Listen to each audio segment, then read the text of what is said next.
En France, les députés débattent ce mardi du plan de déconfinement et l'idée d'un projet d'application de traçage pour freiner la propagation du Covid-19 suscite bien des inquiétudes sur le plan du respect des libertés. Alors, comment fonctionnerait cette application? Eh bien, c'est simple, elle utiliserait la technologie Bluetooth. Si une personne la télécharge, le téléphone va scanner tous les autres appareils qui se trouvent à proximité. Si cette personne contracte le Covid-19, les autres personnes qui l'ont croisé seront alors prévenues. L'application fonctionnerait sur la base du volontariat. Selon Bruno Sportis, PDG de l'INREA qui chapeaute le projet en France, les données seraient des pseudos uniquement. Autrement dit, votre nom ne serait pas communiqué et l'application n'utiliserait pas non plus les données de géolocalisation. Enfin, seuls ces pseudos seraient communiqués au serveur central selon lui.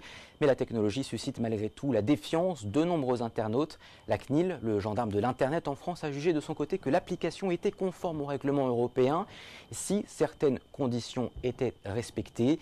Les inquiétudes concernent aussi le stockage des données. C'est ce qui a poussé le gouvernement allemand à faire volte-face. Celui-ci a préféré une architecture décentralisée où les données sont stockées uniquement sur les téléphones des utilisateurs.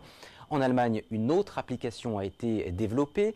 Le principe est quelque peu différent. Cette fois, elle fonctionne via une montre connectée ou un bracelet de fitness. Les utilisateurs communiquent des données telles que le sexe, l'âge, la taille, la température, l'activité physique, dans le but, cette fois, de reconnaître les symptômes du Covid-19.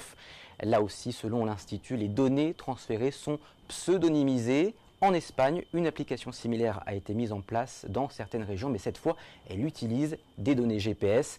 Néanmoins, en Europe, c'est le principe de la technologie Bluetooth qui semble avoir été retenu par la plupart des pays. En Autriche, une application a été lancée sous l'égide de la Croix-Rouge.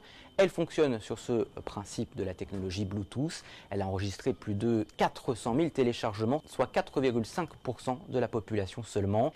Même technologie Bluetooth pressentie en Pologne, en Norvège, au Royaume-Uni ou encore en Suisse. Mais attention, les chercheurs préviennent, pour que cette application soit efficace, il faudrait qu'elle soit téléchargée par 60% de la population. Cela ne semble pas être le cas. On l'a vu avec l'exemple précédent. Cela semble mal parti également en France, tant la défiance envers le gouvernement tend à augmenter.